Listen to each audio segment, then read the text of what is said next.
Maybe let's start.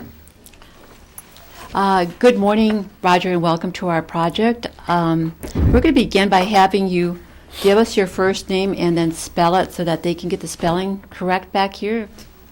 And then you'll give us the date you were born and where you were born. So we'll start out with your name. Include the middle name as well. Okay. My name is Roger Metoxen, but spelled So you want to spell it for them? Roger, then Metoxen. Do you have a middle name at all? No, No? Okay. Then your date and where you were born. I was born in 1948, and I was born at home. And home is where? As I think it's De Pere. It's off of Ray Road. On Ray Road. On the Yeah. res then? Yeah. On the reservation. Okay. Do you have a birth date? Pardon? The month that you were born? Oh, May 8th, 1948. 48. Okay, now we're going to ask you about your parents. Who are your parents? Hazel and Freeman Metoxen. And Hazel's maiden name? Hazel Smith. Hazel Smith. Yeah. Okay. Your mom's parents, do you remember them or what their names are?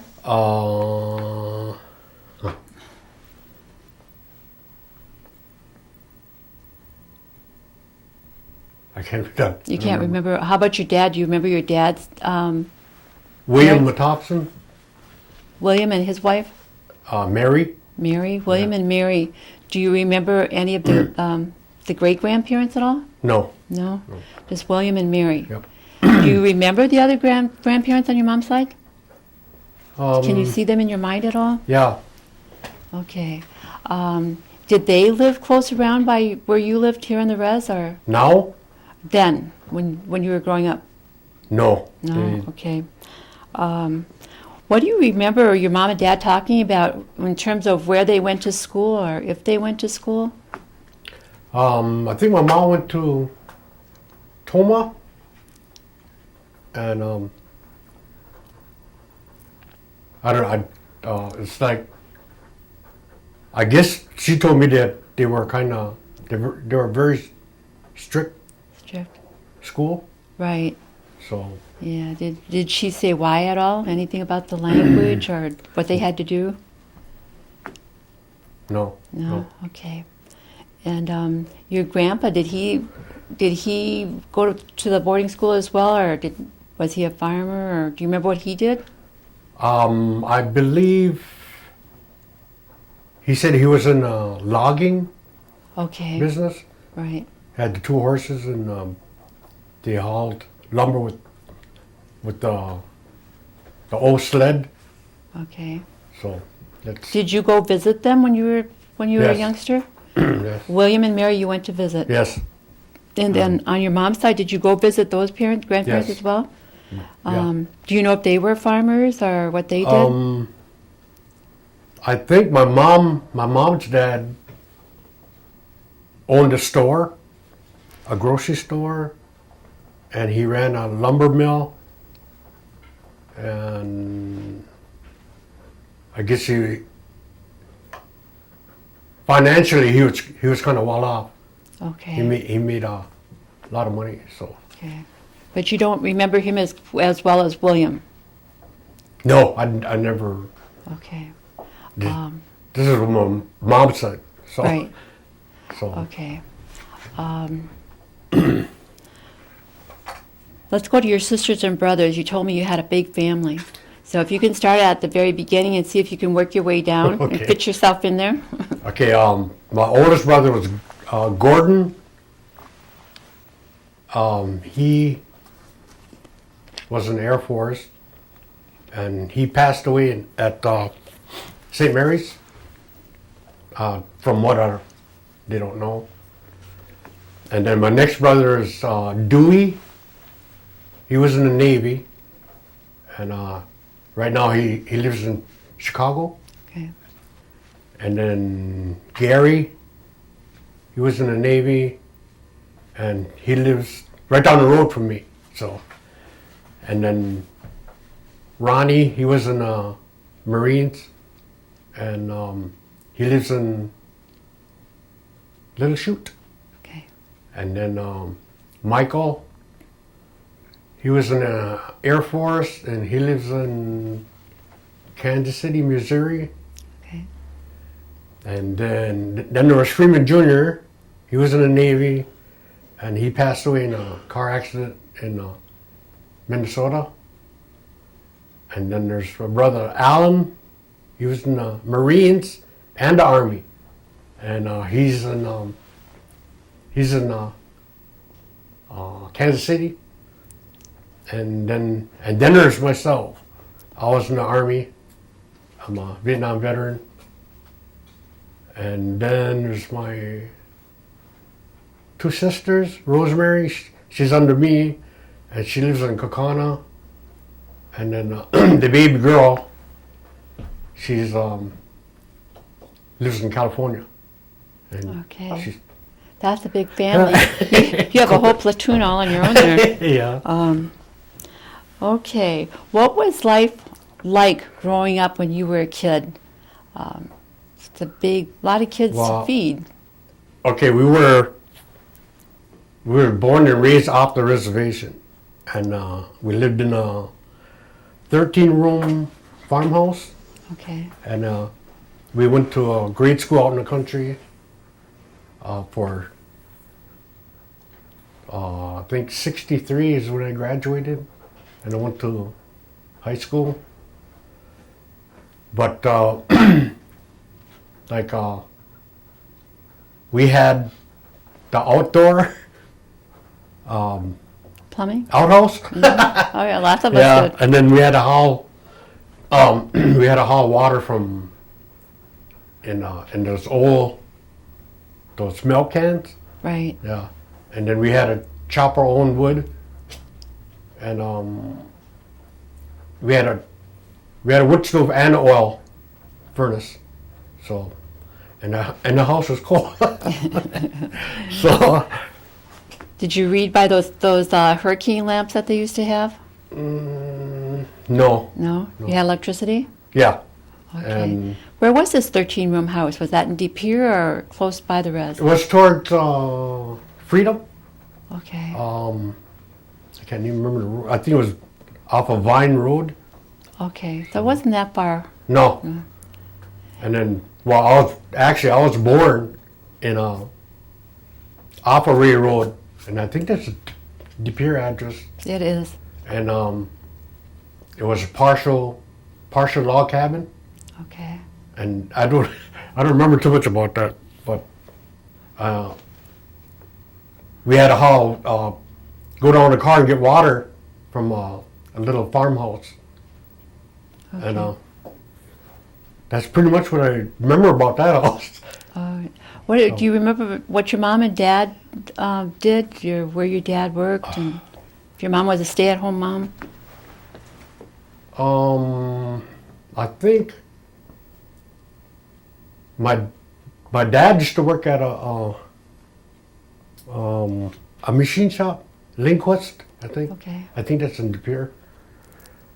And then I think he left when I was about 5 years old, 5 or 6, and then my mother, after we lived in the farmhouse, she worked for this farmer for like we paid like $25 a month for the house, but I can't remember what kind of wages she was getting, and we lived off what she was making, and then she got commodities, Mm-hmm.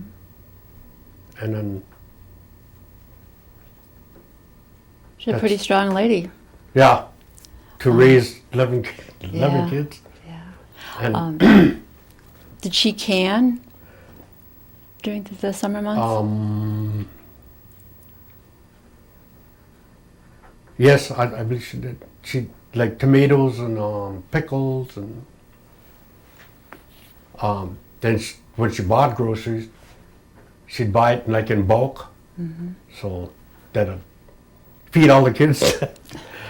So Do you know if your parents or either one of the grandparents collected any types of plants or herbs to use for medicine or to eat? No, not that I can remember. Okay. What did the kids do for fun then? I would imagine you all had things that you had to take care of, and Well, it's like it was like going to school. We had so many, so many members in our family. It was just like friends, and we played like night games outside and like kick the can and I can't even remember some of the games we played. But it was we did a lot of things together. We went like hunting and fishing. We liked going out in the woods, and they showed us what leeks were and butternuts and mayapples and stuff like that. But that's did you have like community baseball games with the other guys, or just in grade school. ice skating, tobogganing? We didn't like go out and play with other, like had teams and stuff Okay. until later. Did your family go cherry picking at all? Oh yes. We did that when I think we're from 7th grade up. We went to Rowan Orchards in Dorconi, Okay. and my mom said, if you want anything, that you're going to work for it, because I'm not going to buy it. So we used to work for our school clothes, school pictures, and whatever we wanted, we had to work for it. So if I wanted like a 22, well, I'm not going to buy it for you. You're gonna work for it. So Okay. What schools did you go? The grade schools? Where'd you go? I went to the first one was Elm Hill. I don't know if you. Yeah, I remember that. I went there, and then we moved from there, and I went to another school. It's Maple Grove. I think that's off Center Valley Road, and that's where I spent my 8 years right there. Okay. And the first school I went to, my teacher was Mr. Burns. I don't know if you ever heard of him. No. And then the second school, I had 2 other teachers, lady teachers. Okay. Were the teachers fairly nice to you? You know, you were telling me earlier that you had some problems. Well, me, I was kind of like I still consider myself kind of shy, like, and I think that hindered in my learning. So, but I did graduate. But this carried on into high school. So I made friends real easy, and I think that was part of my problem. That I made friends too easy, and that was hindered my learning thing. And you went to high school where? Freedom High School Freedom. for 2 years, and then we moved again, and I transferred to De Pere, Okay. and that's What- where I ended up in a car accident, and then they were going to send teachers up to the hospital, but then they changed their mind. And then from there, I think I was out for a year, and so then that's when I decided to go in the service. It must have been a bad accident. Yeah, it was. When you were living at home, do you remember if your parents were involved with any of the tribal activities, like voting or meetings? No, I don't believe so. Okay. But they were, I think, like they were involved with the church, Okay. No. Which church? the Methodist. Methodist. What would a normal Sunday have been like for your family? a lot of times she would invite my cousins or my aunts and uncles to her house, and like I said, she was on commodities, and I couldn't, as I grew up like today, I couldn't understand how she could stretch that food for, because my cousins had a big family, and sometimes two families would come over, and to this day I don't know how she did it, but she fed that whole family, plus ours. Yeah, and that's a big family. Yeah. Okay, so your mom is a pretty neat lady. What happened after high school? You said you joined the service? Yeah. I joined the Army for 3 years, and I'm a Vietnam veteran. So. When we were talking earlier, you said something about you found out that you were in Vietnam the same time your brother was, and you want to tell us about that? Well, I didn't notice, but after I got out of service, and then me and my brother Gary Metoxen, we just started discussing, and he asked what year I was over there, and I said 1968. And he kind of looked at me and said, yeah, he said, I was over there too. And then, it's such a big, it's country, so you don't know who you're going to bump into. And I just bumped into some of the people I took basic training with, but I never did bump into my brother. So. Any other Oneidas? No, not that I know. Okay. But it's quite an experience, and there's things that you don't want to talk about, and that's the way I am. Okay, then you were at 3 years, did you say, in the service? Yes. And then after service, what did you do? I stayed out here for a little while, and I had a few jobs, and at that time I was a drinker, but job-wise, I never got fired, and I was out here for a while, and then decided to move to California, and I was up there for 15 years, and then I moved back here in '95, and in California is when I finally decided I got to quit what I'm doing, so I quit drinking in 1980, so I've been sober that long. That's good. Yeah. What did you do in California? What kind of jobs did you have? I was custodial for about 12 years, and then I worked in a machine shop for 3.5 years, 2 different machine shops, and then one I became I was self-taught how to be a welder, and that was my final trade when I was up there. Okay. And I decided to move back because of the big earthquake. So when you moved back to Oneida, R.D. Pier, or where did you Yeah, come? right. It's in Oneida. It's on Appa. I don't know if you know where I bought the Baird house. Alberta Baird. Right. Yeah, I bought their home. Okay. So, I'm in the process of buying it. And So, were you able to pick up a job with the tribe when you moved back then, or?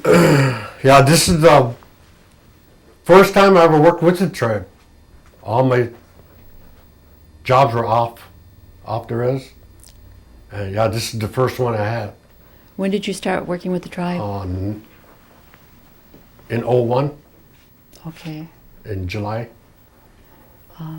So when you came back from California, were you able to work with them, or when did you come back from California? Oh, I moved back here in 1995.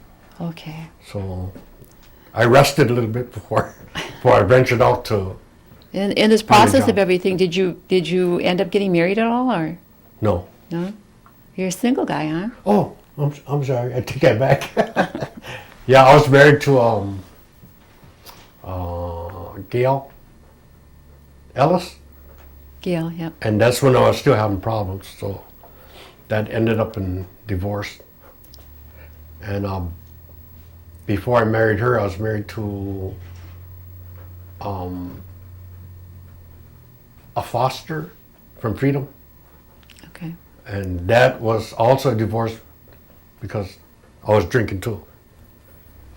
And single ever since. Okay. Any So- children? I have one, but I think it's a possibility, but I'm not sure. Okay. I'm not sure of it. All right. So then, after you started working with the tribe in '01. Yes. Okay. How do you like your job, and what do you do? I like it. No matter where you go, I guess, no matter what job it is, there's always going to be little disputes. But yes, I do like what I'm doing. I'm a groundskeeper.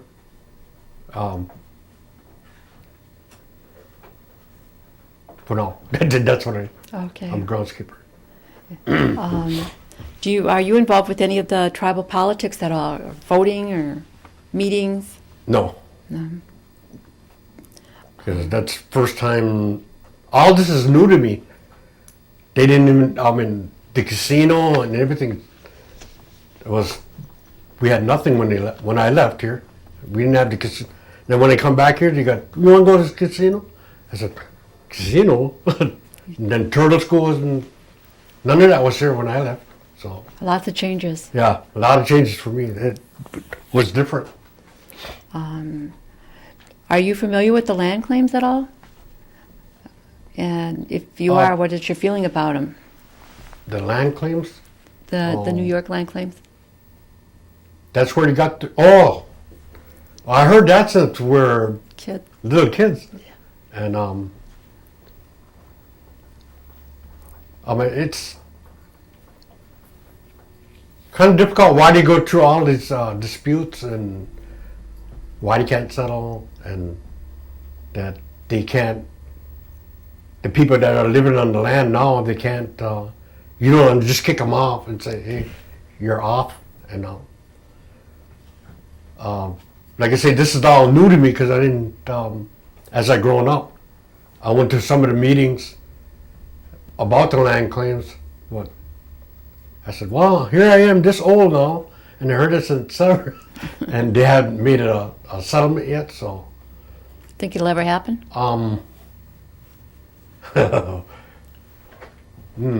Probably not in my lifetime.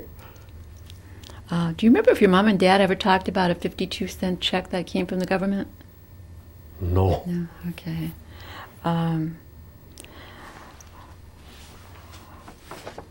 Did your mom and dad speak Oneida when you were at home?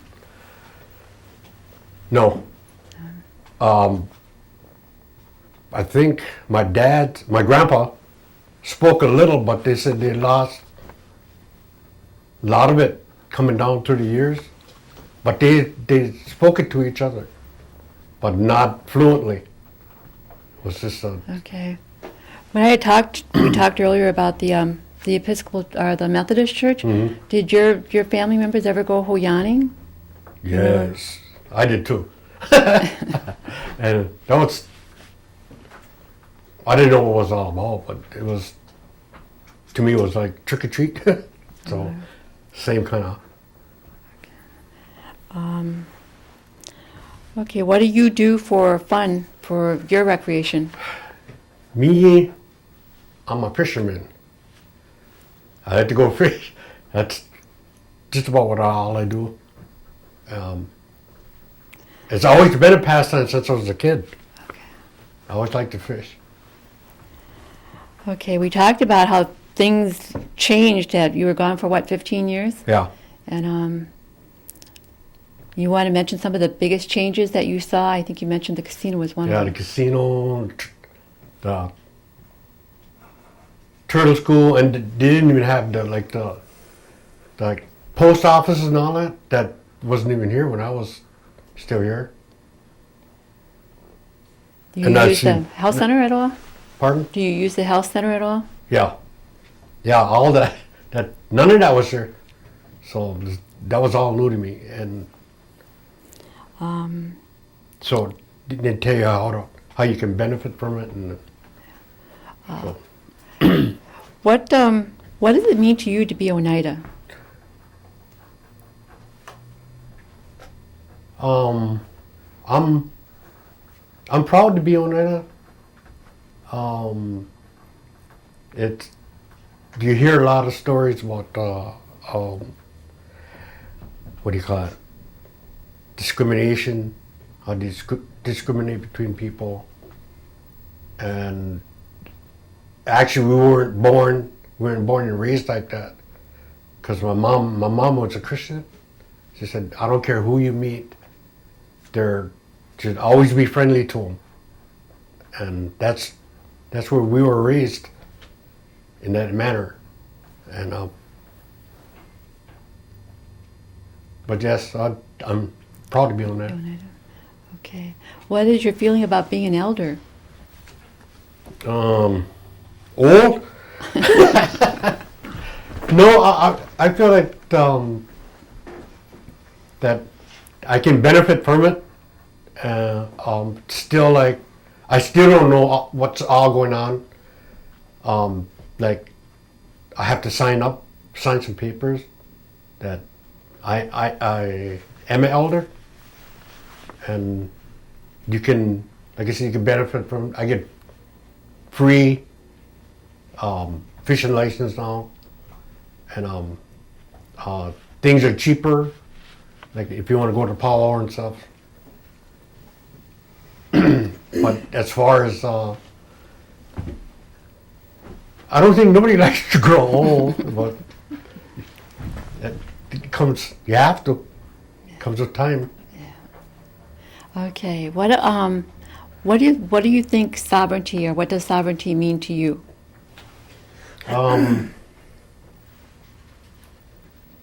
It's, to me,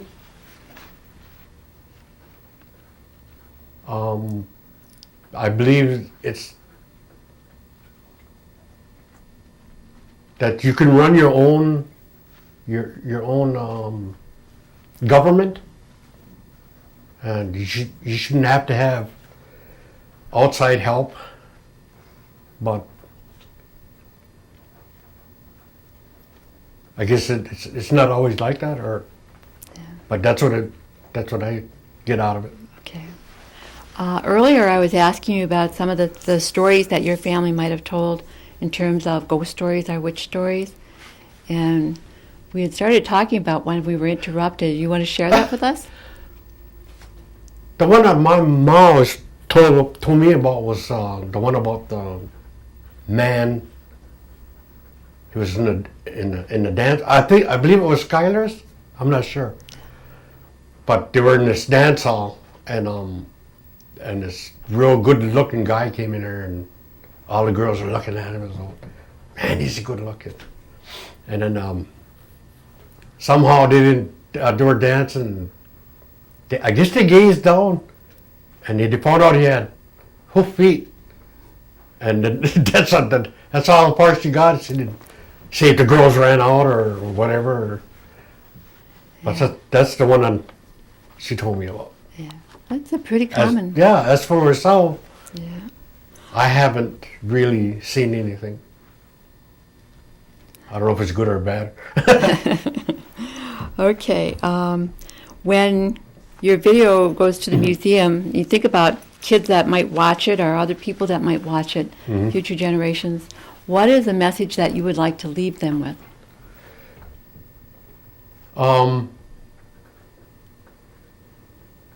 I feel that you should be proud of your heritage, and not to, like my parents brought us up, not to discriminate against anybody, because we all got the same color of blood, and do the best you can that you can do out of life, and just be proud of who you are, and learn to respect other people. It's a good message. Yep. I'd like to thank you, Roger, and I'm going to ask the gentleman back here if I missed any questions. Okay. None that I can think of. No? Okay, I'm going to have you sign a waiver, okay? Okay. The one I told you about.